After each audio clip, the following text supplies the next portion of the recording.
Convidamos neste momento, então, para proferir sua palestra, o ex-ministro Ciro Gomes, com uma calorosa salva de palmas.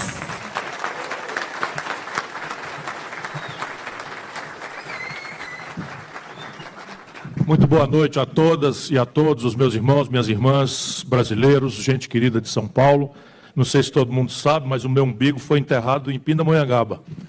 Fui criado no Ceará, mas nasci aqui, em Pindamonhangaba, de maneira que me agrada muito poder, mais uma vez, atender a convocação desse estimadíssimo, querido e respeitado amigo Antônio Neto, presidente da Central dos Sindicatos Brasileiros. E eu não falo isso só pelas razões históricas antigas já da nossa convivência, que eu sou um crítico azedo, observador da vida nacional, e o Neto é uma pessoa que tem uma trajetória reta, sempre teve essa capacidade de ser intransigente na defesa dos trabalhadores que confiaram a ele um sem número de missões sindicais da sua liderança, e nunca perdeu nessa intransigência na defesa dos trabalhadores esse jeito adorável, cavalheiresco, doce, em que a firmeza dele não perde, né, a capacidade de dialogar com diferentes. Neto, eu te saúdo, meu companheiro, meu amigo. É muito generosa a expressão que todos falam de um senador dos trabalhadores, e você sabe que depende só de você. Se você decidir, nós do PDT teremos uma grande honra de poder apresentar o seu nome, se você decidir. Mas, ao mesmo tempo, velho amigo que sou, vocês precisam proteger o Neto. Uma eleição majoritária em São Paulo não é um passeio. É uma luta tremenda, é uma luta muito dura, é uma luta muito injusta, muito perversa, muito traiçoeira. E o Neto tá pronto, mas, ao mesmo tempo, ele é um diamante que a gente não pode deixar exposto a uma coisa de aventura. Então, vamos tangendo. Eu já não tenho mais jeito, né? Nem quero ser ouvido hoje como candidato a presidente, que é eventualmente você, porque minha tarefa é preparar para vocês uma boa noite de sono, né? Então, vou refletir ao redor de 50 minutos sobre a economia brasileira, o ambiente onde vocês vão lutar, atuar, e isso recomenda que a gente não esteja procurando simpatias, e haverá sempre a hora de procurar simpatias, mas agora nós precisamos conversar muito sério, porque a luta de um sindicalista brasileiro hoje é uma luta absolutamente hostil, em terreno muito minado, como eu tentarei descrever. Mas, enfim, Neto, muito obrigado, é uma honra, é um privilégio atender sempre que você quiser a sua convocação.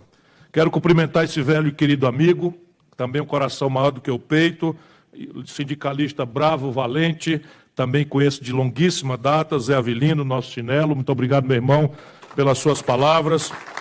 Outro sindicalista ponderadíssimo, esse é mais mental, mais cerebrino, gênio, inteligente, meu caro Álvaro. Um abraço a você, meu companheiro. Vou saudar, né, o recém-chegado na CSB, e saiba que você está se filiando com a sua instituição na central sindical que mais cresce no Brasil, e que percebeu, na visão do Neto, já 5 anos atrás, a necessidade de restaurar o caminho de transmissão do interesse do trabalhador junto às instituições.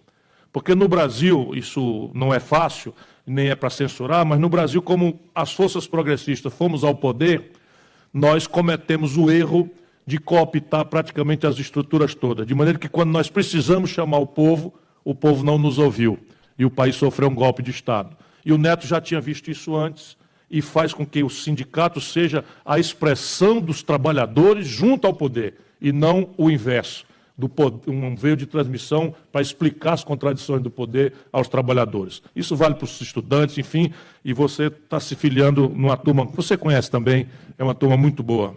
Eu quero cumprimentar as mulheres brasileiras, na pessoa da Aparecida, a nossa primeira secretária da CSB nacional. Quero cumprimentar ao presidente Papinha, da Câmara de Vereadores, se Deus quiser, o futuro deputado federal. Quero cumprimentar esse orgulho do PDT e nela todos os movimentos do partido, a Gleide Sodré, ali está o Carreirinha, aqui está também o nosso companheiro Cavalo, do movimento sindical. Aí dizem lá os oradores antigos do Ceará, demais autoridades civis, militares e eclesiásticas, senão eu gasto a minha palestra aqui saudando uma mesa tão querida e tão ilustre. Eu tenho dito às pessoas que me dão a honra de me ouvir, volto a dizer, por favor, não me ouçam como candidato a presidente. Eu quero falar como um acadêmico, como um estudioso, um estudante, né, que tem observado a vida nacional ao longo dos últimos 38 anos. E a gente precisa, de fato, conversar sobre o Brasil. Não é possível que o nosso país se veja dividido, tenho dito por aí afora, entre coxinhas e mortadelas. O Brasil não cabe nessa redução. O Brasil não cabe nessa miudice. As coisas do Brasil estão tão graves, tão complexas, e ao mesmo tempo os nossos potenciais são tão extraordinários, e quem está dizendo isso é quem conhece muito bem a realidade física, humana, cultural, acadêmica, econômica do país, que não é possível a gente aceitar mais esta redução da política a esse enfrentamento odiento. Crescentemente a gente só reúne auditórios para ouvir o que a gente pensa, e o Brasil precisa o oposto, reunir diferentes, pensares diferentes, olhares diferentes, para que a gente possa encontrar, por esse esforço coletivo, as saídas para o país. E eu, para dar cabimento a isso, eu estou chamando a atenção dos auditórios que me dão a sua atenção para um fato que poderá começar a nos pacificar um método. Se as ideias podem continuar sendo diferentes, mas o método, pelo menos, pode nos unificar. Repare uma coisa, em 1980, que é ontem, sob o ponto de vista dos tempos da história de uma nação, nós estamos falando de ontem.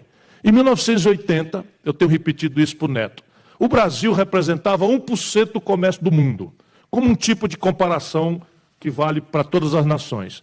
E na mesma data, a China representava 1% do comércio do mundo. Com uma diferença, o Brasil tinha 130 milhões de habitantes e a China já tinha 800 milhões de habitantes. Ou seja, ontem nós éramos um país muito mais rico relativamente e muito mais desenvolvido do que a China. Hoje, a China representa 12,5% do comércio do mundo e o Brasil está atolado no mesmo 1% do comércio do mundo. Ou seja, não é possível que a gente não faça um acordo, pelo menos para entender que alguma coisa está errada estruturalmente. Porque se o mundo é difícil, o mundo é de oportunidades, de ameaças, é para nós e para a China. E nós atolamos, e a China foi-se embora. A Coreia do Sul, em 1980, mandou uma missão ao Brasil que extraía da sua indústria 1/3 da nossa riqueza. 1/3 da riqueza do Brasil, em 1980, era extraído da indústria. A Coreia do Sul não sabia fazer um carro, em 1980, e mandou uma missão ao Brasil. Eu já era taludinho, já estava no movimento estudantil, já era professor da universidade, e na véspera de ser deputado a primeira vez, chamou a atenção dos jornais brasileiros uma missão da Coreia do Sul para vir ver como é que um país de desenvolvimento retardatário tinha feito uma indústria automobilística que naquela data já era capaz de produzir 600 mil veículos por ano. Hoje o Brasil não tem nenhuma marca, a Coreia do Sul tem 4 marcas globais de automóveis. A Coreia do Sul não sabia fazer uma bugiganga eletrônica, hoje tem 5 marcas globais, LG, Samsung, essas coisas de celular, etc, etc, etc. Ou seja, não é possível que o primeiro acordo a gente não possa fazer. Meu irmão, de 1980 para cá, o Brasil parou. E parou por quê? Porque de lá para cá, o Brasil cresce ridículos 2% ao ano em média. E isso é que a ciência nos permite olhar. O Brasil está de 1980 para cá, e pior, porque média é uma coisa muito perigosa. Às vezes é a cabeça na geladeira e o pé no forno, né? Porque é o caso do Brasil. Basicamente, a gente cresce 4, acha que agora vai e derruba 3. Né? Como aconteceu agora nesses últimos 24 meses no Brasil. Pois bem, 2% ao ano de crescimento é uma tragédia porque nós crescemos a população quase 2%, 1,7% ao ano no mesmo período. Ou seja, se a renda cresce 2, a riqueza cresce 2 e a população cresce 1,7%, descontando a concentração de renda, que é a mais selvagem do mundo, nós estamos crescendo 0,4% ao ano por cabeça a renda do povo brasileiro. Ou seja, é preciso fazer um acordo que está errado a forma estrutural, estratégica com que o Brasil tem sido tangido. E eu fui procurar estudar as causas disso, e eu ando escrevendo livros, eu nem era mais para estar na política. Eu entrei de volta para a política por causa do golpe, eu estava escrevendo, vai sair agora o livro, estava trabalhando na CSN, ganhando o salário que eu sempre achei que merecia, e o governo não me pagava, porque eu escolhi a vida pública como vocação. 38 anos de luta, né? Nunca respondi ao inquérito, nem sequer para ser absolvido, que nada mais é do que a minha obrigação. Eu ando dizendo isso só porque os tempos andam tão estranhos, né, que o que é obrigação virou virtude agora. Né? Eu continuo achando que é só minha obrigação. E eu falo isso para dizer de onde é que veio o meu testemunho. E aí, se vocês tiverem um pouquinho de paciência, e aí vai preparando a noite de sono, eu espero que sem pesadelo, porque termina confiante de que nós temos saída. Mas é preciso entender o problema para poder enfrentar os remédios necessários. Pois bem, o que aconteceu com o Brasil? Em 1945, vou puxar um pouquinho mais para trás, ainda no mesmo método. Em 1945, o Brasil tinha um povo que 80% morava no campo. E apenas 20% morava na cidade. E vejam que coisa extraordinária, em 1945, que segue sendo um tempo muito pequeno, o Brasil tirava a sua economia basicamente de subsistência, ou seja, o nosso povo vivia plantando para comer. E o excedente que nós tirávamos em 1945 era extraído da monocultura do café aqui para baixo e da cana-de-açúcar lá para cima. Na base do escravismo, na base do latifúndio, na base da oligarquia política, que não deixava as mulheres votar, e, enfim, que a Revolução de 30 espanca essas coisas todas. Pois bem, em 1980 nós éramos a 15ª economia industrial do mundo.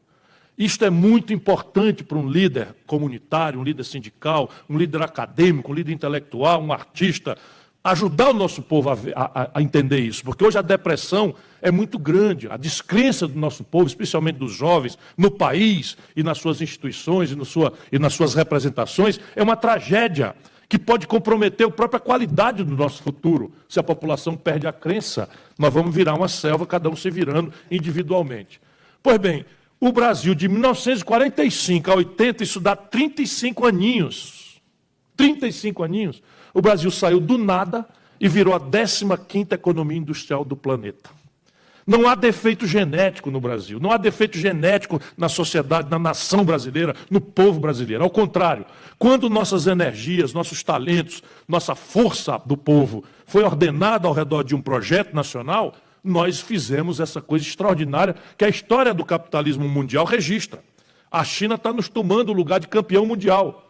Né, de velocidade e complexidade, mas o Brasil tem condição de voltar a buscar esse lugar aí. Mas já foi nosso no passado esse lugar por mais de 30 anos.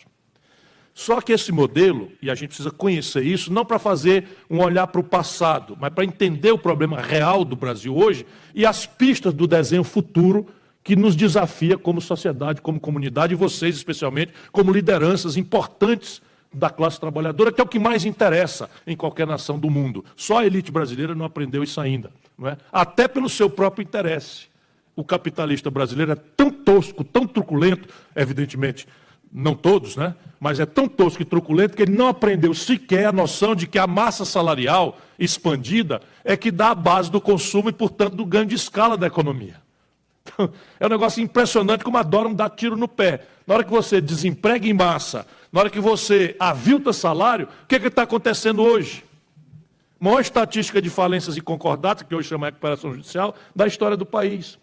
30% de capacidade instalada ociosos, porque ninguém compra com medo, porque os juros inviabilizam o crédito, porque, enfim, e a renda pública também despencando, de maneira que o colapso fiscal, ou seja, o colapso das contas públicas, não tem precedente na história do Brasil, por essa estupidez, que é uma coisa que me choca. Às vezes as pessoas acham que eu sou bocão, que eu sou zangado, mas é muito duro para alguém que conhece como eu por dentro, ver essa estupidez levada à política central de um país com o aplauso de uma fração relevante da elite. Isto é que é mais chocante e nós precisamos abrir essa caixa preta para todo mundo entender. Vamos lá. Esse modelo que tirou o Brasil do nada para nos transformar na 15ª economia industrial do mundo tem uma lógica. E a lógica era dominada mais ou menos, e nem que fosse para ser contra, por todos os brasileiros. Porque o projeto nacional tem essa vantagem, ele organiza o debate. Os que são a favor sabem o que estão defendendo, e os que são contra sabem o que estão atacando. Hoje a gente não sabe de nada do que está acontecendo no país, vivemos essa agenda maluca, da boca para a mão, da mão para a boca, e avançando contra coisas absolutamente pacificadas na discussão internacional, na literatura e na história da humanidade, tais como essa violência em relação à reforma trabalhista. Olha, se preparem, a partir do dia 11 de novembro vai ser uma rodada de demissão em massa, de vilezas contra a classe trabalhadora, de terceirização pela mesma jornada de trabalho, com a mesma qualidade, para pagar muito menos, o que é flagrantemente inconstitucional. e a Justiça do Trabalho vai ser atacada por milhões de ações.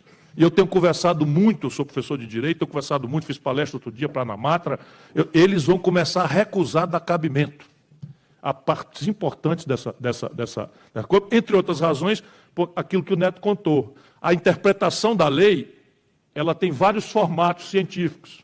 Agora eu vou falar como professor de Direito. Um parece um bicho do mato, chama teleológico, qual é a finalidade daquilo. Mas a outra são os debates parlamentares. E esses documentos fazem parte da interpretação da lei e está flagrante que o Senado Federal votou mediante um compromisso do presidente da República de veto e de inovação naquelas fatos.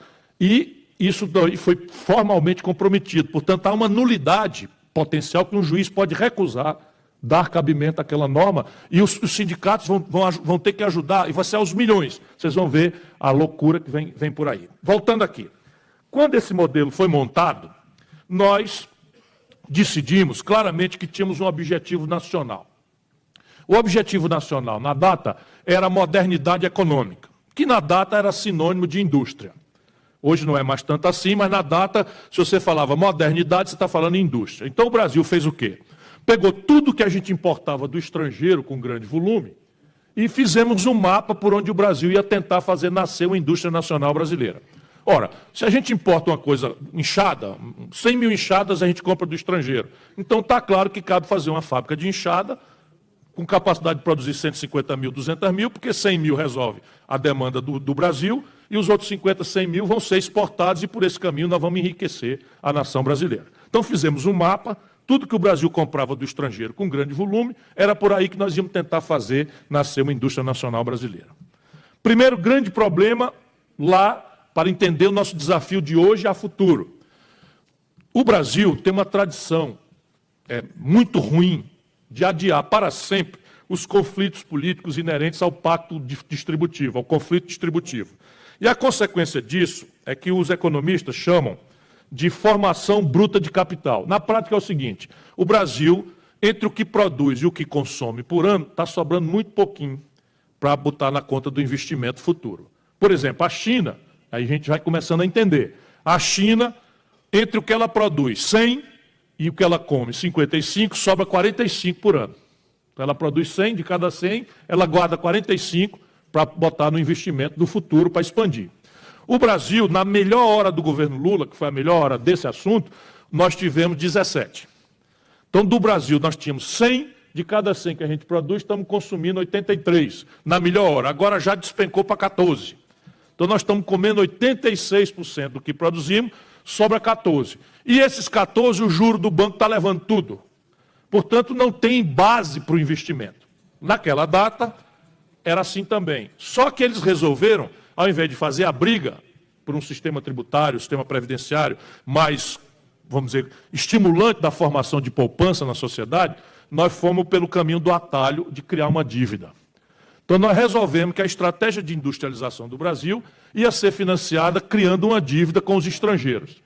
Não era uma aberração na data, vou fazer a defesa deles, porque na época o dinheiro lá fora, o dinheiro estrangeiro, o capital estrangeiro, era de muito longo prazo e barato. Opa, uma aguinha tem seu valor. Obrigado.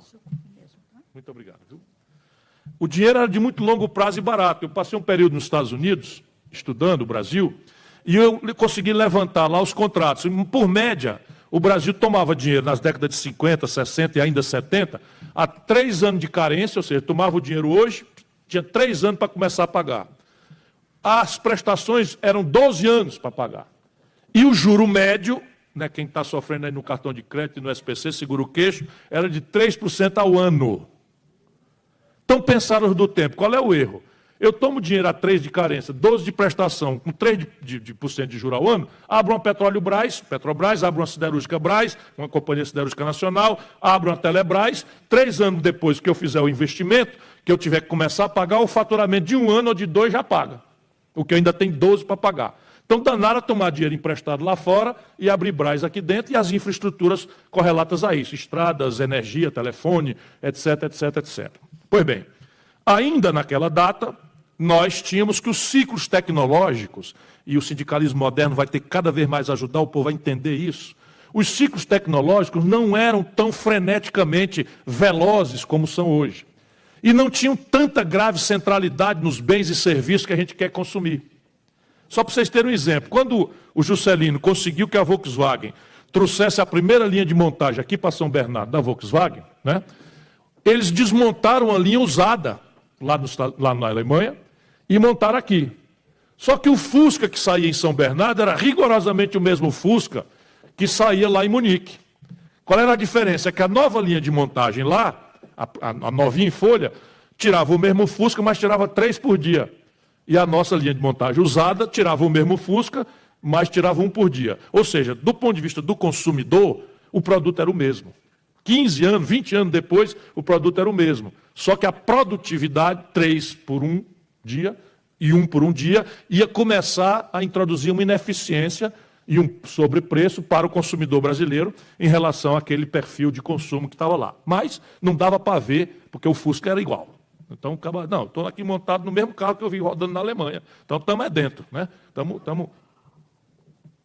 Pois bem, o que aconteceu? Ali pelo ano 80, essas duas premissas do modelo, e eu quero dizer de novo que eu não estou fazendo história, eu estou fazendo um diagnóstico, né? Então, quando o doutor bota a gente lá na cama, né? Bota lá, examina, bate ali não sei o que e tal, ele não está olhando para o passado, ele está olhando para o presente, mas ele precisa conhecer a história. Você já teve isso, já teve aquilo, está mais ou menos mal comparando, eu estou querendo compreender a doença do paciente.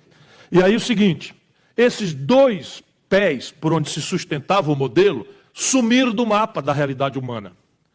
Primeiro, o dinheiro que era de longo prazo e barato virou o que os americanos chamam de smart money, que em tradução literal quer dizer dinheiro esperto. Na verdade, dinheiro eletrônico, operado em computador, como quem joga um videogame por garotos de 20 e poucos anos, em Wall Street, nos Estados Unidos, arbitrando ganhos especulativos de curto prazo no mundo inteiro. Então, um título do Tesouro Nacional Brasileiro sai na tela rendendo X, um título da Malásia sai rendendo X mais 0, e a meninada lá dando Ctrl Alt Delete, tira daqui, bota acolá, de maneira que todos os países do mundo que montaram suas bases estratégicas de desenvolvimento dependentes de fluxos internacionais de capital, quebraram. E nós quebramos também. O outro fator é o tecnológico.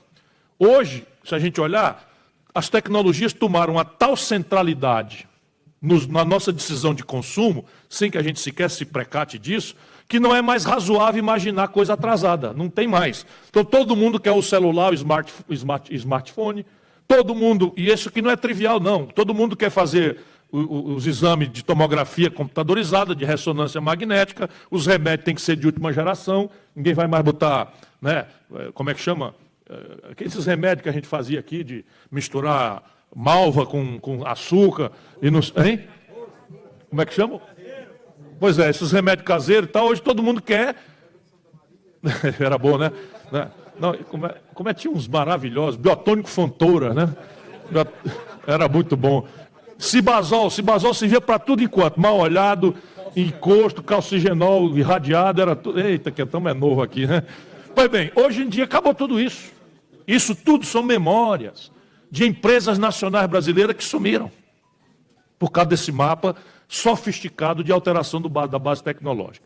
E aí começa a tragédia política do país. Ora, a gente teve um modelo que fez uma produção extraordinária, 15º produto industrial do mundo, e um modelo que também, por imprevidência ou impossibilidade de prever o futuro, também produziu o Brasil para o mal que temos aí fora.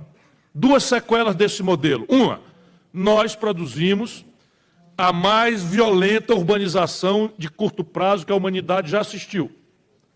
Em apenas 30 anos, o que era 80% da população morando no campo, passou 82% a morar nas cidades em 30 anos.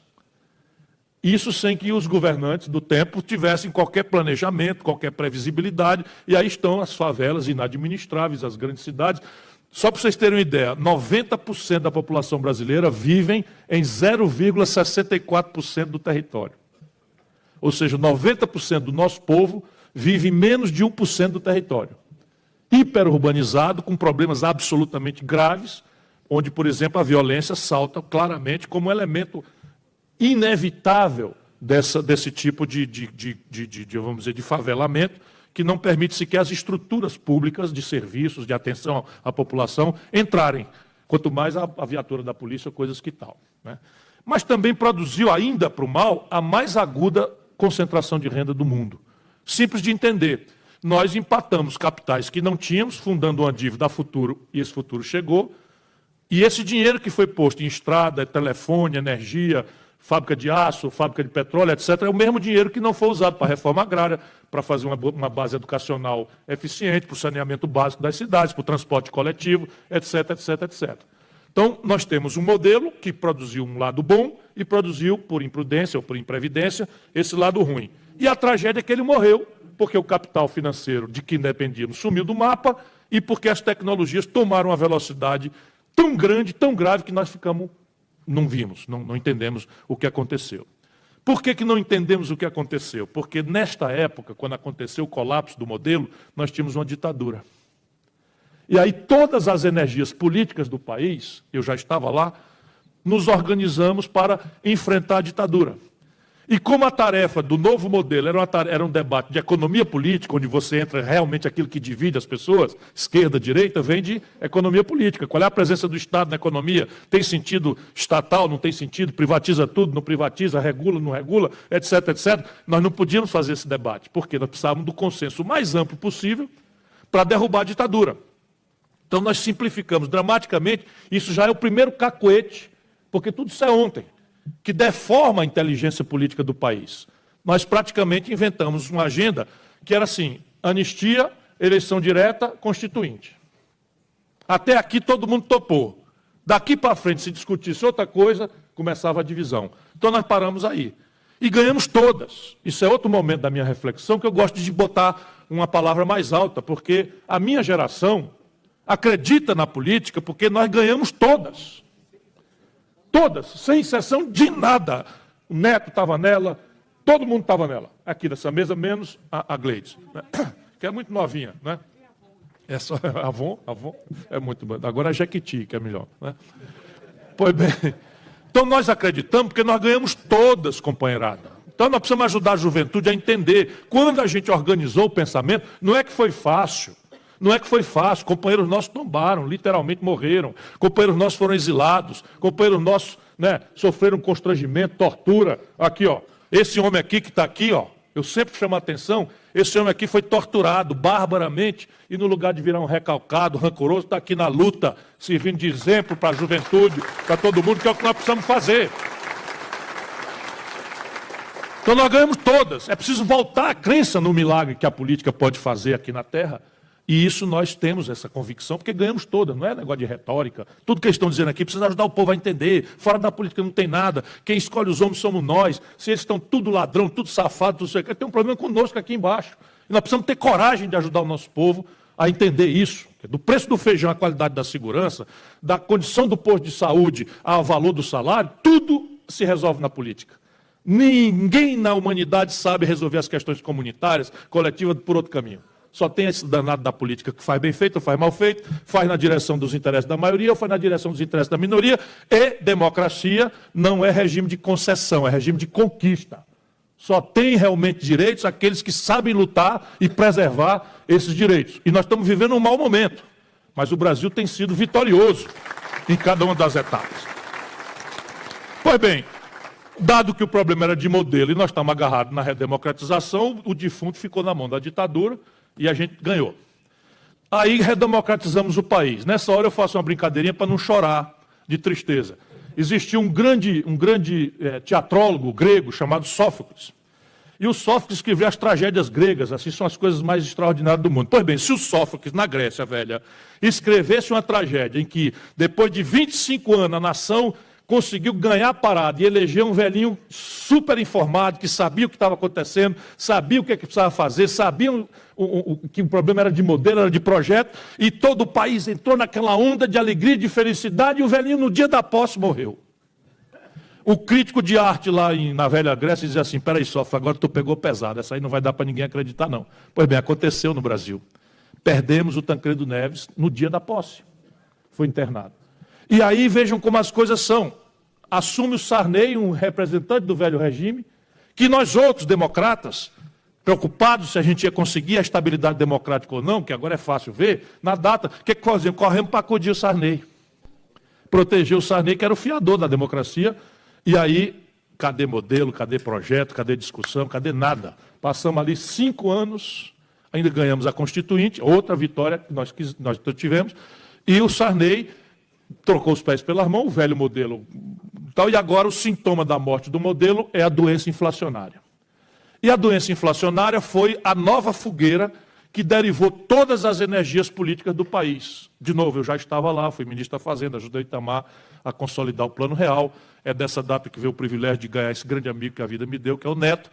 Mas o fato é que nós fizemos um projeto chamado Plano Real, que era, mal comparando, o que a gente faz em casa com o filho quando ele tem febre. Quando o filho tem uma febre, a gente sabe que a febre não é doença. A febre é um sinal que o corpo manda para a nossa inteligência para dizer, ó, tem uma infecção nesse corpo. Tem um agente patogênico infectando esse corpo. Pode ser trivial, uma gripe, mas pode ser uma infecção de urina, uma infecção renal, uma meninge, né, que é muito mais grave. Portanto, a gente trata a febre, porque não pode deixar ela sair, senão dá convulsão e tal. Mas tem que procurar examinar qual é a infecção. O que acontece com o Brasil? Nós fizemos o Plano Real, que era uma coisa muito séria, mas era um antipirético. Nós atacamos a febre, que era a inflação altíssima, porque não podíamos deixar o doente, né, ter uma convulsão. E o problema é que assume o Fernando Henrique e o efeito de estancar a febre depois de tantos anos foi tão extraordinário, tão generoso para o nosso povo, que o Fernando Henrique levou o doente para a farra. Né? Esquece o projeto, esquece o problema do modelo que ele sabia e surfa na popularidade fácil, e a gente precisa entender isso, como é que funcionou, e agora já para entender bem concretamente os tempos presentes. Ora, quando nós temos um modelo ruim que morreu, e a inflação é uma doença dele, é o modelo que tem que mudar. Nós tratamos a inflação como uma febre e paramos a inflação abruptamente do dia para a noite. O que acontece? No Brasil, a inflação não era uma doença da moeda, como está nos manuais de economia por aí afora. A inflação no Brasil era, no sentido do setor público, um tributo, um imposto antissocial que só pesava no lombo da classe média e do povo trabalhador. Porque nós inventamos aqui uma tal de correção monetária e títulos do governo indexados que a inflação jogava a favor dos ricos e contra os pobres, transferindo renda. Lá como hoje, como se faz hoje, de novo, por isso que eu estou falando, não é de história, estou falando do Brasil presente e de onde é que vem os nossos problemas. Quando a gente cessa esse imposto inflacionário do dia para a noite, a renda relativa do povo melhora. Porque imediatamente a Casa Bahia anuncia prestação fixa, né? Anuncia e o camarada começa a poder fazer plano, etc, etc. Resultado, há uma explosão de consumo 24 horas depois do fim da inflação. E essa explosão de consumo não corresponde a uma expansão da produção, porque o velho modelo está morto. Nós não temos investimento, não temos estratégia, não sabemos por onde caminhar o crescimento e fazemos, então, uma expansão de consumo que não tem correspondência na nossa produção. Como é que a gente faz isso? Criando dívida. Dívida interna e dívida externa.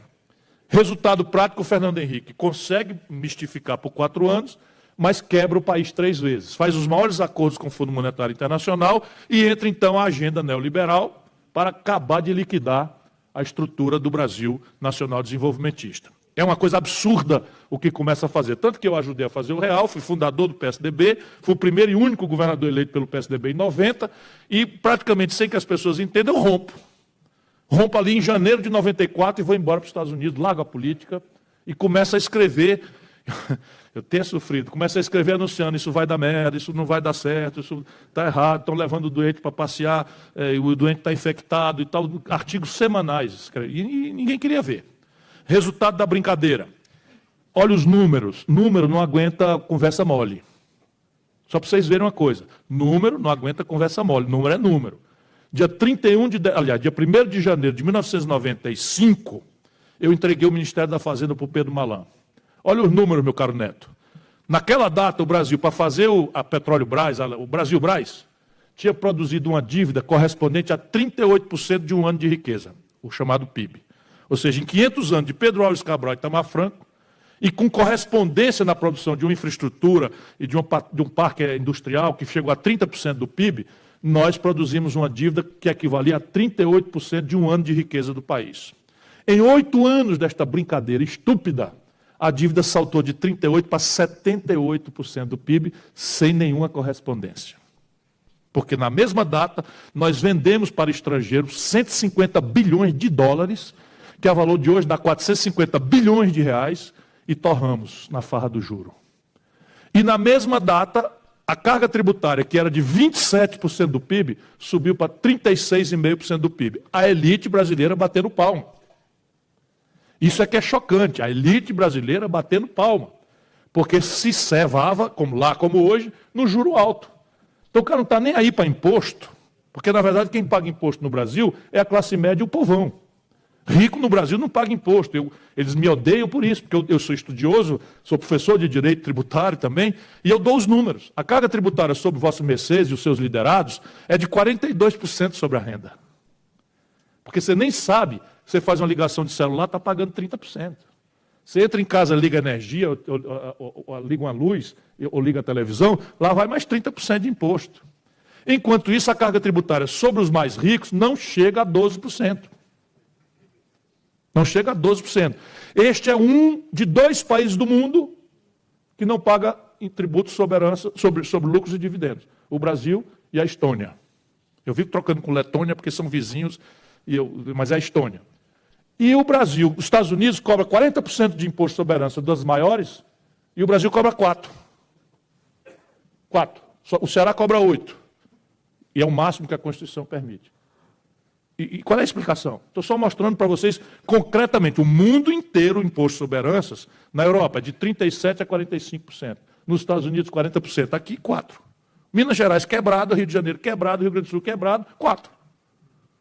As grandes vamos dizer, patrimônios legados. Então, o que acontece? O Fernando Henrique quebra o país, e a forma de quebrar agora tem uma característica. Reparem bem como as coisas são presentes, são atuais, o que eu estou falando. Qual é a forma de quebrar modernamente? Porque um país é uma instituição permanente, ele não quebra como uma empresa e fecha. Né? O país continua. Como é que ele quebra? Quebra hoje desvalorizando a moeda, o real frente ao dólar. E aí, nesse momento, eu paro um pouquinho para pedir a vocês que ajudem o nosso povo a entender. Isso aqui é um assunto popular, central. Por quê? Porque o nosso povo não compra dólar, estou repetindo, mas come pão. E pão é trigo. E o Brasil não produz trigo com suficiência para fazer o pão que a gente come. Então a gente tem que comprar trigo do estrangeiro. Tudo que a gente compra do estrangeiro, compra com dólar. Só para vocês terem uma ideia, quando o Lula tomou posse, a esculhambação estava tão grande que a preço de hoje nós estávamos precisando de R$ 9,20 para comprar $1 de trigo. Quando o Lula entrega para a Dilma, nós estávamos precisando de R$ 1,75 para comprar o mesmo dólar de trigo. Portanto, a sensação do povo, né, é de que melhorou muito a renda. Com o Fernando Henrique, então, sai de 1 por 1 para 9,20. E aí quebra, e ele fica muito impopular, porque a gente empobrece. A gente não compra dólar, mas compra remédio. 80% dos remédios que a gente toma, porque não temos política industrial e de comércio exterior, abrimos mão de ter um projeto nacional, não apostamos em ciência e tecnologia, acreditamos no mito do livre mercado global. 80% dos remédios que nós tomamos vem do estrangeiro. Resultado, se eu não compro dólar, mas eu compro remédio, se eu precisava de R$ 1,75 para comprar $1 de Tilenol, e eu passo a precisar de R$ 9,20 para comprar o mesmo dólar de Tilenol, o preço do Tilenol explode. Percebe como isso é um assunto popular? A gente não compra dólar, mas anda de ônibus. O Brasil hoje está importando do estrangeiro, meus camaradas, meus compatriotas. Qual é a explicação, pelo amor de Deus? O Brasil está importando do estrangeiro 60% do óleo diesel e da gasolina que nós queimamos dos nossos carros e dos nossos ônibus. 60%, quando a gente sabe fazer. Nós somos uma das maiores nações petrolíferas do planeta. A Petrobras tem tecnologia, sabe refinar, sabe tudo. Esses imbecis, para ficar numa palavra muito moderada, né, simplesmente adotaram a política de vender petróleo bruto barato e importar petróleo, derivado de petróleo, gasolina, querosene, lubrificante, óleo diesel do estrangeiro em dólar, que a gente não produz. Resultado prático, a gente não compra dólar, mas anda de ônibus. O preço da passagem de ônibus é diesel. Se eu compro diesel com dólar e eu precisava de R$ 9,20 e depois R$ 1,75, eu posso comprar mais passagem. Mas se eu sair de R$ 1,75 para 4, eu empobreço pela metade. Eu posso comprar metade das passagens de ônibus. E aí o Lula ganha e dois fenômenos acontecem. Primeiro, quando desvaloriza, a gente perde. Quando valoriza o real, a gente ganha. Então o Lula toma posse dos escombros do Fernando Henrique, dessa loucura, o câmbio estava R$ 9,20. E quando ele entrega para Dilma, está R$ 1,75 por dólar. Ou seja, a renda relativa, a capacidade de comprar Tilenol, passagem de ônibus, pão, porque é tudo indexado a dólar, saiu de 9,20 para 1,75. Vocês estão entendendo bem essa parte? Ajuda o nosso povo a entender. Então, aí o seguinte, com a Dilma, o que é que acontece? A mesma coisa, só que pelo inverso. A mesma coisa do Fernando Henrique.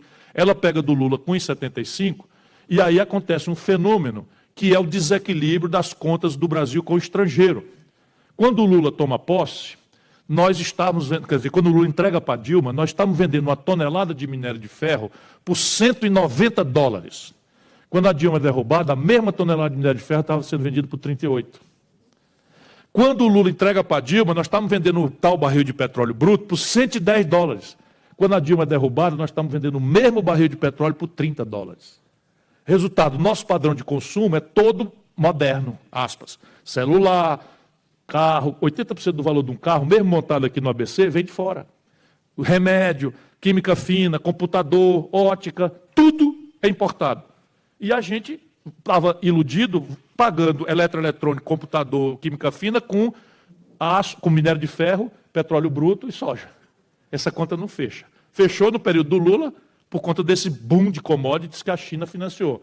Quando vê a crise, a China despenca e aí os preços do Brasil despenca e aí o que acontece? O mesmo filme. Olha o filme. Quando aconteceu... Eu rio para não chorar. Quando aconteceu esse filme com o Fernando Henrique, desvalorizou a moeda 42% em 60 dias, o Lula e o PT criam um movimento Fora FHC e apresentam um pedido de impeachment na Câmara Federal, então presidida pelo Michel Temer, que era braço direito do Fernando Henrique. Vê se pode, olha o nosso país. E eu digo, Lula, pelo amor de Deus, não faça isso. Se a gente remédio para governo ruim, não é impeachment. Na hora que a gente de nós for para o poder, esses caras vão derrubar a gente com esse papo furado. A gente tem que fazer o povo amar a democracia, as regras. E tá, tá aqui, papapá e tal. Aí, ó, roda, não deu outra. A Dilma desvaloriza o real, 42% do dia seguinte da eleição, bate um tarifaço de 72% da energia elétrica de São Paulo, o povo fica com ódio, e a turma do lado de lá faz um pedido, cria um movimento fora Dilma, e apresenta um pedido de impeachment, só que dessa vez cai na turma do Michel Temer, que, sendo do Fernando Henrique, e botado imprudentemente na linha de sucessão do país, contra a minha violenta opinião e protesto, tanto que eu me afasto, tendo sido ministro, faz o golpe de Estado no Brasil com os protocolos daí.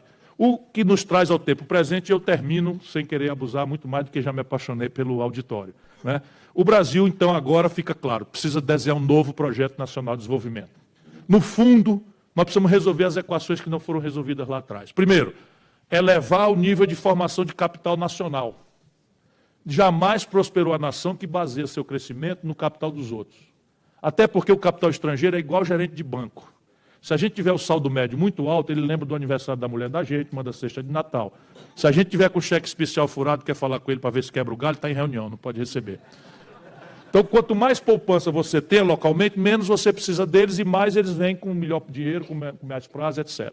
Segundo, e isso aqui, ao contrário do mito neoliberal, não é consequência do acaso, de coincidências.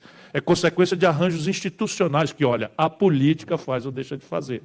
No nosso caso, já indicei aqui, está claro o movimento. Nós precisamos fazer um sistema tributário mais progressivo, que diminua a tributação sobre os mais pobres e sobre a produção, e aumente os tributos sobre os mais ricos e sobre heranças, lucros e dividendos. Isto aqui é fácil de falar, atinge 0,03% dos brasileiros. Prestaram atenção? Esse movimento atinge negativamente 0,03%, ou seja, 0,03% da sociedade brasileira. Porque nós somos tão violentamente desiguais, meus companheiros, que eu não sei se vocês sabem, 6 brasileiros, 1, 2, 3, 4, 5, 6, têm fortuna equivalente aos 100 milhões de brasileiros mais pobres. Não existe nada sequer parecido no planeta, nada. Evidentemente que o cabo que está falando isso está marcado para morrer. Que está contando a história, mostrando os números, está marcado para morrer. E eu sei o que é que me espera, zero problema. Eu nasci para isso, não tenho rabo de palha para isso, vou encarar, mas vai ser pesado. Se nós não criarmos um movimento de opinião em que a população seja vacinada, porque eles não vêm para dizer, o cara está propondo imposto sobre herança de rico, ele não vem dizer isso. Eles vão inventar sei lá o quê. Né? Vão inventar tudo mais. E eu já estou acostumado, mas porra, não é fácil não. Depois o seguinte, o Brasil precisa recelebrar a sua estratégia de indústria. Porque se em 1980 isso não dispensa nenhum setor, estou só obrigado a resumir, porque já estou até cansando mais do que quero, porque o São Paulo é o centro da crise e é o centro da saída da crise. Por isso que eu estou dando grande importância, Neto. Hoje é o nosso encontro aqui em São Paulo. Nós estamos andando o Brasil todo, mas quem pode entender mais doidamente o que eu estou falando é o povo de São Paulo. Olha aqui, em 1980, 1/3 da produção brasileira era a indústria. Sabe quanto é hoje? 8%. Onde é que aconteceu essa desindustrialização violenta? Aqui. No Brasil, todo mundo, mas aqui é o mais pesado. Porque era uma indústria mais pesada, mais consequente. Aqui começaram os problemas mais gravemente a acontecer. E é aqui que está a sede do rentismo, né? do capital financeiro, que não quer nem saber se a peba põe, só quer saber da ninhada. Né? E estão aí sugando o Brasil, que produz e trabalha, sem nenhum tipo de limite ou escrúpulo. Portanto, nós precisamos reindustrializar o Brasil. Algumas pistas eu já dei. Complexo industrial do petróleo e gás, ou seja, verticalizar no país toda a indústria de petróleo. Não é só verticalizar refino, para a gente abastecer os nossos ônibus, nossos carros com gasolina, diesel e querosene, aqui gerando os empregos que nós precisamos aqui. Mas daí sair polímeros, novos materiais, uma indústria 4.0 que pode ser locada tal extraordinário valor agregado em qualquer lugar do mundo, do território nacional. Complexo industrial da saúde, qual é o sentido, companheirada? Do Brasil comprar do estrangeiro 80% do complexo industrial da saúde. Esse ano, e o dinheiro aqui já está ouvindo a conversa, esse ano o governo federal vai comprar, gerando emprego nos Estados Unidos, na Europa e na China, 17 bilhões de dólares de prótese, cama de hospital, bengala, cadeira de roda, fármacos, etc, etc. Coisa que com engenharia reversa, você pega lá na metade sul do Rio Grande do Sul, em Pelotas, eu vi que tem uns gaúchos ali, né? Você pega, faz engenharia reversa, copia o perfil, não tem patente, já está vencida, e você pode gerar pela compra governamental, protegida pelos acordos internacionais, uma imensa quantidade de empregos, economizando dólar que a gente não tem. E prevenindo do filme não se repetir outra vez de desvalorização, com desmoralização, etc, etc, como nós vimos com o Fernando Henrique e com a Dilma. Complexo industrial do agronegócio, a agricultura e pecuária mais competitiva do planeta, importa do estrangeiro 40%. Não temos fertilizante, não temos agrotóxicos, não temos defensivo agrícola. Qual é a explicação para isso? Senão a inércia e a estupidez de acreditar que o mercado global vai fazer. Sabe o que o mercado global fez? Comprou uma fábrica de fertilizante que a Petrobras estava fazendo no Mato Grosso do Sul para fechar. Porque eles ficam com reserva de mercado, tem ganho de escala global e não querem deixar nascer uma indústria nacional no Brasil. Compraram para fechar. Simples assim, e o jogo é esse. O jogo global é esse. E, por fim, o complexo industrial da defesa. O Brasil faz suas comunicações militares por intermédio de estruturas de comunicação norte-americanas. 100% das comunicações brasileiras são processadas por satélites norte-americanos. Ou você veja, o Exército, né, a Aeronáutica, a Marinha, diz, atenção, o inimigo vem por ali, vamos prestar atenção no serviço, Calanga Azul, não, peraí, não sei o que e tal. Os americanos falam de novo aí. Não ouvi direito que eu saí para comer um sanduíche ali. Francamente, a gente fala brincando para não chorar. Enfim, isto aqui é um pacote, né, que o Brasil tem toda a condição de superar. Evidentemente, depende muito da força do nosso povo, organizado e lúcido, e isso quer dizer um sindicalismo forte, atuante e comprometido com o povo e não com quem quer que seja. Obrigado a todos.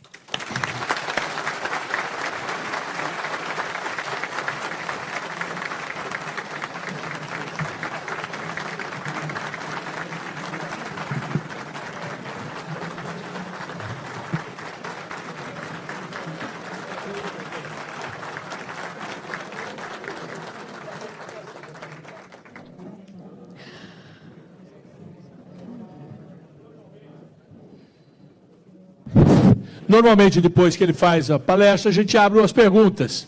E eu quero...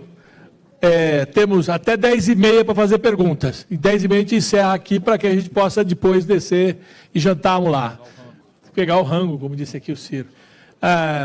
Algum companheiro, alguma companheira gostaria de fazer uma pergunta? Estou vendo ali uma pergunta aqui. O microfone aqui, por favor. Está chegando lá, Mike. Quem mais? Para eu ir anotando aqui. Tá bom, seu Antônio aqui atrás, depois ele ali. Vamos lá. Você quer por bloco? Não, vamos de uma em uma. Tá bom. Vamos lá, Mike. Então, presidente Ciro, eu sou diretor do Sindipd lá de Araçatuba, né? Conhecido como Mike.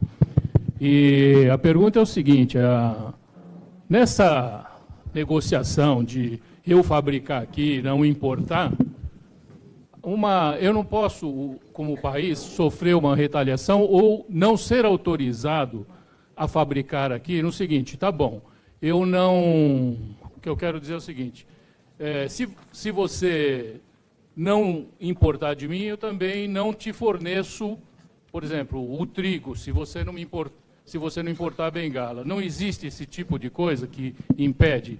E eu queria só complementar no seguinte, da dificuldade de presidir o Brasil, por exemplo, se fosse esse Congresso que tivesse.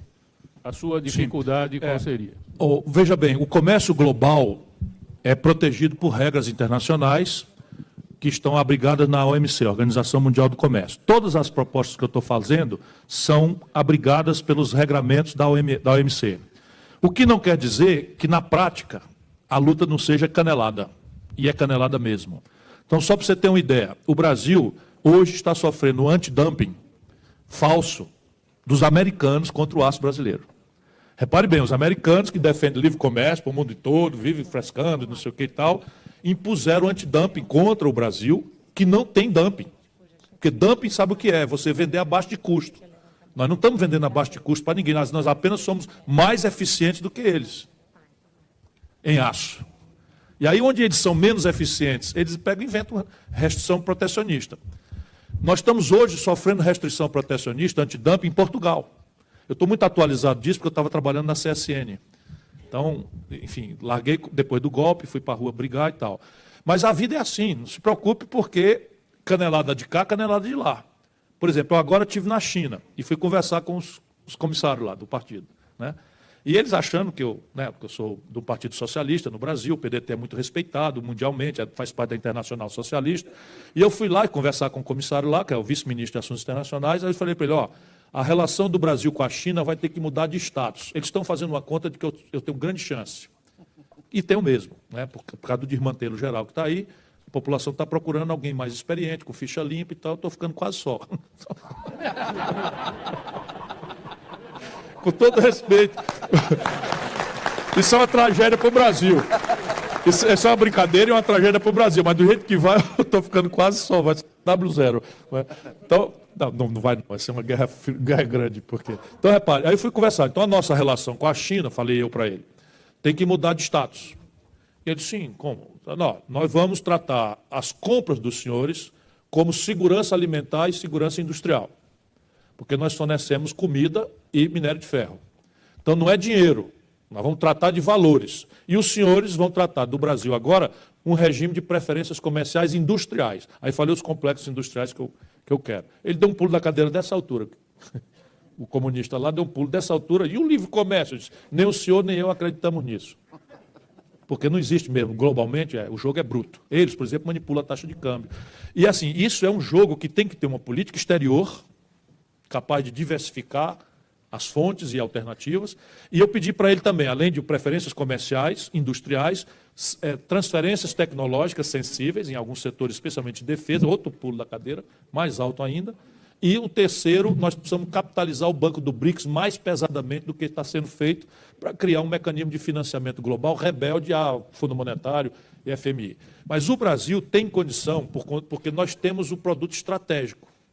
E a maior parte disso você pode verticalizar aqui. Por exemplo, em vez de vender soja para os chineses ou para os americanos, vamos vender derivados de soja. Agregar valor aqui. E o máximo de agregação de valor que nós estamos fazendo já está entregue a multinacionais, que é o esmagamento da soja. Não tem nenhuma restrição da OMC de você criar uma dinâmica de incentivo fiscal, de crédito, de vantagens alocacionais, uma série de coisas que, por exemplo, transformaram o Ceará no principal polo exportador de calçados do Brasil, saindo do nada. Temos zero problema. Eu consegui trazer para o Ceará uma plataforma industrial de calçados quando fui governador. Está na minha cidade, em Sobral, a maior parte. Tem 7 fábricas, com mais de 25 mil operários, numa cidade de 200 mil habitantes.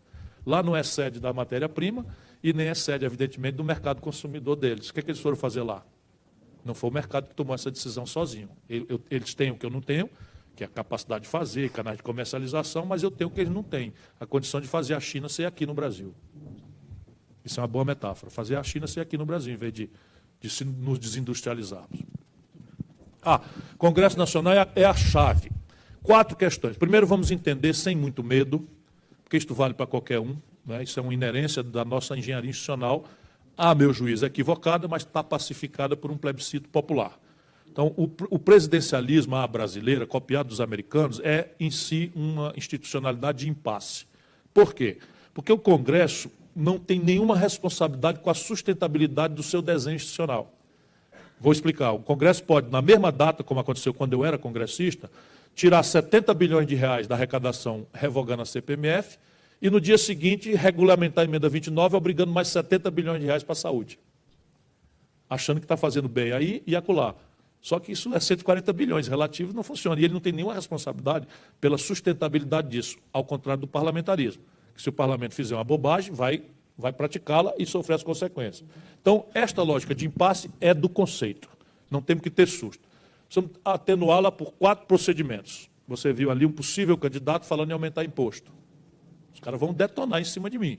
Só que eu estou dizendo, aí isso atinge 0,03, aí imposto sobre herança de rico, lucros e dividendos que só nós e a Letônia não tem, e eu espero arrecadar com isso 70 bilhões de reais, que, enfim, ajuda bastante. Num ano, depois botar uma CPMF transitória com 0,38, a gente paga 486% de juro no cartão de crédito no Brasil. 382% de juro no cheque especial do Banco do Brasil. E não vamos aceitar pagar 0,38% de alíquota numa CPMF partilhada com estados e municípios, transitória, enquanto o país sai desse buraco fiscal mortal. Enfim, vamos discutir. Então, primeira providência, anunciar antes, correndo até risco de não se eleger, o que pensa fazer. De maneira que a população vote em você, mas vote também nas suas ideias. Isso dá muita força para o presidente que chega. Segundo, propor na primeira hora. 100% dos presidentes no Brasil da democratização se elegeram por pequenos partidos vis-à-vis o tamanho do Congresso. E 100% deles tiveram maiorias ou unanimidades, praticamente, nos 6 primeiros meses a um ano.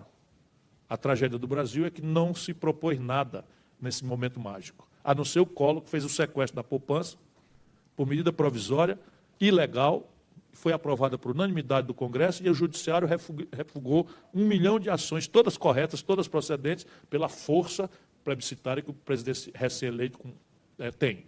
Terceiro, negociar.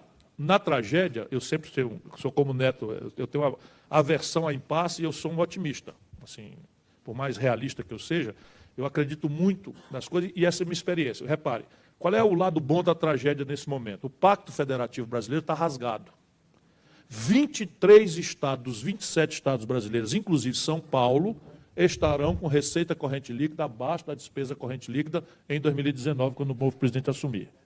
23 dos 27. Portanto, se o presidente se elege e, ao invés de fazer festa e começar a pensar em reeleição, chama os governadores de todos os partidos e faz um novo pacto federativo, um novo desenho fiscal para tirar a corda do pescoço dos governadores, e basicamente também sei fazer. Estou propondo um swap do endividamento. Por exemplo, o Rio Grande do Sul está pagando os funcionários atrasados, o Rio de Janeiro pagando os funcionários atrasados, e 13% da receita corrente líquida desses 2 estados estão sendo drenados para o serviço da dívida com a União. Dívida esta que explodiu por causa da política de juros que a União fez sem consultar nenhum estado. Então, só para você pegar, eu tenho estudado muito do Rio Grande do Sul, que vai ser o primeiro. Eu estou assim, estudando mais detalhadamente para mostrar como é que faz o negócio. Então, repare, o Rio Grande do Sul, quando o Brito assinou o acordo de Brito, isso é jogada do Fernando Henrique para destruir politicamente o Rio Grande do Sul. Isso é revanche de 32, eu disse para o Brito, lá no Rio Grande do Sul. E ele assinou. Quando ele assinou, o Rio Grande do Sul estava devendo 7 bilhões de reais. De lá para cá, o Rio Grande do Sul pagou 28 bilhões de reais e está devendo 52 bilhões de reais. Percebe? A mesma coisa São Paulo. São Paulo só já não está ilíquido, porque por esses milagres que o judiciário brasileiro de vez em quando produz, nunca em favor do povo, deu uma liminar para o governador Alckmin, que passou 8 meses sem pagar dívida, retendo 13% da receita sem pagar dívida. Quando voltou, caiu a liminar, porque é flagrantemente ilegal, capitalizaram para o futuro. que é o que eu penso fazer. Então, eu chegando à presidência, o Rio Grande do Sul vindo para ajudar o redesenho do Pacto Federativo, São Paulo vindo, eu vou fazer um swap, na proporção do que o Rio Grande do Sul apoiar o desenho fiscal novo para o país. Não deu certo? Terceira providência. Quarta, plebiscito e referendo. Chama o povo diretamente para votar.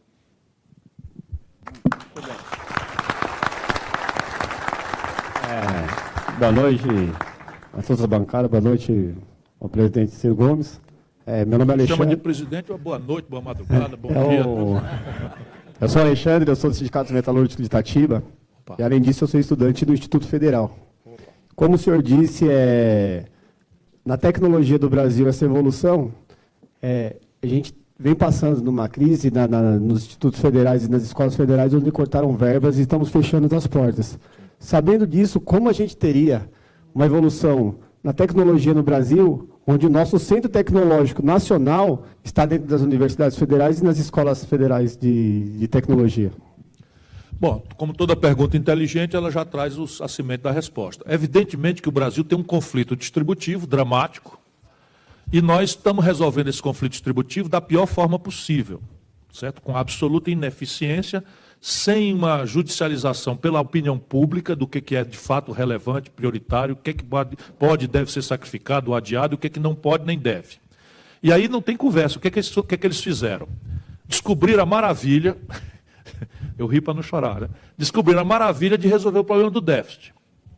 O mundo inteiro tem esse problema. Sociedades estão envelhecendo e tal, o mundo inteiro. A Europa tem problema de déficit, a Grécia chega a 7% do PIB de déficit, os Estados Unidos tem um déficit gêmeo assustador, a academia que só não surge mais pesadamente porque eles têm o dólar e emite fora e, portanto, não tem inflação lá dentro e tal. O mundo inteiro está toreando esse problema de déficit, que é um problema grave. E o Brasil resolveu o problema. Como? Faz uma lei. Os caras são uns burros, não aprenderam nada, nós sabemos fazer, resolvemos o problema, demos um golpe de Estado e fizemos uma emenda à Constituição. 50% do orçamento, que é juro para banco, livre, sem qualquer tipo de regulação. 29%, que é 50% do orçamento, juro, está livre de qualquer coisa. 29% do orçamento, previdência social, maior parte, evidentemente, para os ricos. Isso aqui é direito adquirido, não mexe. 21% que sobra, educação, saúde, segurança, infraestrutura, saneamento básico, porto, aeroporto, etc., etc., congela. Por 20 anos, por lei. É tão fácil. Ou seja, não vai funcionar. Evidentemente, se funcionasse, eles já tinham feito isso por aí afora. E isso vai ser uma coisa selvagem, porque vocês já vão ficar, os Cefetes, os institutos federais, os IFETs, estão todos constrangidos. Eu estou visitando, em paralelo a esse esforço que eu estou falando com sindicatos, universidades, estou visitando os centros de excelência tecnológica. Então, eu fui aqui no projeto, aqui em Campinas, um projeto, meu nome, enfim, do professor Cerqueira César. E foi, meu nome, Siri, não. Hã? Sirius, que é um acelerador de partícula top global e tal, é uma coisa absolutamente extraordinária. 90 milhões por ano. O dinheiro que estava na sala do G10, 51 milhões de reais nas malas. Percebe? Então, vamos lá. Aí o que você tem que fazer? Ciência e tecnologia é uma essencialidade vital. Sabe quanto é que o Brasil está pagando de royalties para o estrangeiro? Boa parte com patente vencida, que eles conseguem por molecagem judicial, nem sequer julgar, 15 bilhões de dólares. Então é preciso partir para cima também e substituir importações de tecnologia. Engenharia reversa só se faz com tecnologia, mesmo a mais rudimentar as coisas. Então, aí o conflito distributivo, tem que aumentar a grana, reduzir a taxa de juros para ofender, quer dizer, controlar a maior parte da despesa, mexer nos privilégios da Previdência, que é tudo fácil de falar, mas exige uma sociedade informada, ativa, capaz de sustentar um presidente que vá para lá fazer o que tem que ser feito. Dinheiro tem. Vou pedir desculpas, mas a última pergunta eu vou ter que passar para o senhor Antônio, que estava aqui atrás pedindo, porque são 10h30 já. Perfeito? Eu peço desculpas a vocês, mas depois da brilhante explanação, Antônio. Ciro, primeiro um orgulho estar aqui. Eu sou do senador Pompeu, o Agreste do Sertão, e fiz serviço militar vizinho a Sobral. Em 64 eu estava em Crateús fazendo serviço militar. Vixe, brigando com o Dom Fragoso. Pergunta-se, o governo Ciro Gomes, como seria a educação, em especial dos trabalhadores, do filho dos trabalhadores, que hoje é uma tragédia no Brasil? Segundo ponto, o Estado brasileiro, ele mata muito mais por ano do que os 10 anos de guerra na Síria. É o Estado mais criminoso do mundo, é o Estado brasileiro. Encerrando, acaba de sair uma pesquisa da Universidade Federal do Paraná, onde diz: nós somos uma categoria de 2 milhões de profissionais inscritos no Conselho Federal de Enfermagem. Toda a enfermagem que está trabalhando no país está doente. A ponto de ser classificado o presenteísmo mais grave do que as faltas. Quer dizer, nós, profissionais de enfermagem, eu tenho ali um técnico de enfermagem comigo, que cuida da saúde da população brasileira, ela está toda doente. Como que isso pode... Isso incluindo médicos, enfermeiros, técnicos e auxiliares. Isso é grave. Como nós resolveremos esse problema? É para um novo seminário, né? Não, repare, 77 das 100 melhores escolas básicas no Brasil, pelo IDEB, estão no Ceará. Então, não, o melhor IDEB, estou falando assim, não é pouca coisa não. Das 100 melhores escolas básicas, apurado pelo IDEB, que é o Instituto de Avaliação do Governo Federal, 77 das 100 melhores escolas estão no Ceará. Por que eu estou falando isso? É porque um exemplo vale mais do que 1000 palavras. Então, o Brasil precisa dar ênfase à educação e a gente tem que achar essa ênfase fora do discurso político. Porque o discurso político, todo mundo fala a mesma coisa. Você só vai ver se isso tem tradução real se você fizer, primeiro, incrementar o gasto por cabeça ano. Porém, só isto não basta. Nós no Ceará aumentamos o gasto por cabeça ano expressivamente, mas ainda assim não tivemos os resultados. E aí aprendemos, né, fazendo, conversando, entendendo, discutindo, reunindo, nós aprendemos que havia que ter outras questões. Então, nós manualizamos todo um aparato de gerência, gestão das escolas. 100% dos diretores eram nomeados por indicação de política, agora são 100% escolhidos por seleção, e são obrigados a metas de desempenho do conjunto escolar, e são premiados por isso, e as melhores práticas são estimuladas a repartir com os outros. Nós estamos manualizando a partir das melhores práticas. Para generalizar isso, nós mudamos a lei de distribuição do ICMS no Estado. No Brasil inteiro, o ICMS é distribuído pelo valor adicionado e população. Nós introduzimos que o prefeito que gastar mais do que o mínimo constitucional com educação, cada um que ele botar mais, nós damos 2 do ICMS. Então, é população, valor adicionado e quanto ele bota mais na educação.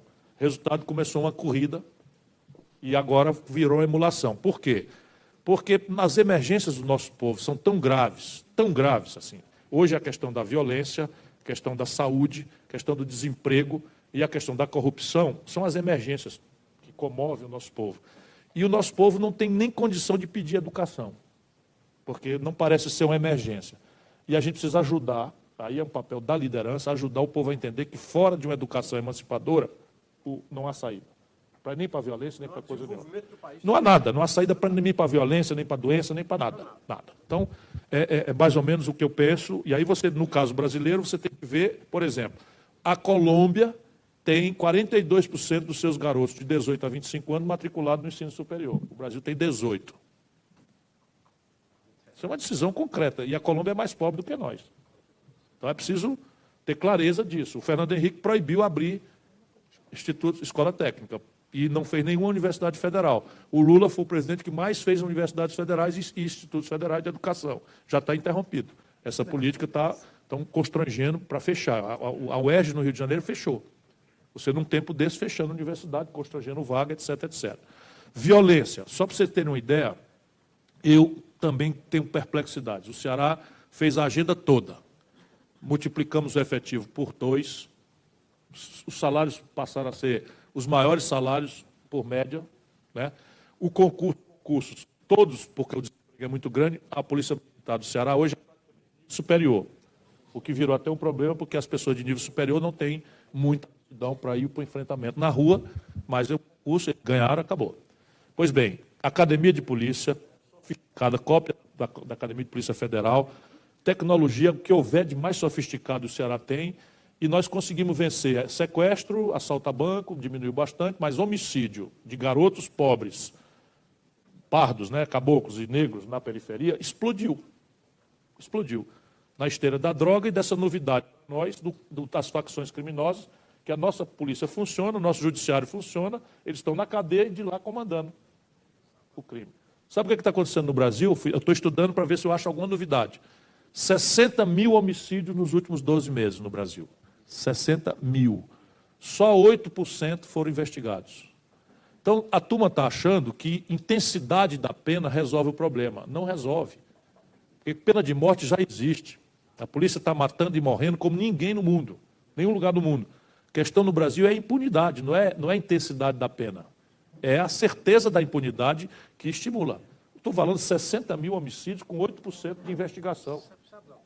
Pois é. Nada, ninguém, nenhuma região conflagrada do planeta está vivendo isso. E eu vou botar a mão de ferro nisso, porque a União não tem nada a ver com isso. Bom, companheiros, uma salva de palmas ao nosso parecer. Vou pedir desculpa. É que se eu fizer essa pergunta para o doutor Ciro, mais uma vez, uma honra e um prazer ouvi-lo. E temos a chance de ter o nosso próximo presidente do Brasil junto dos trabalhadores. Forte abraço, boa noite a todos, muito obrigado.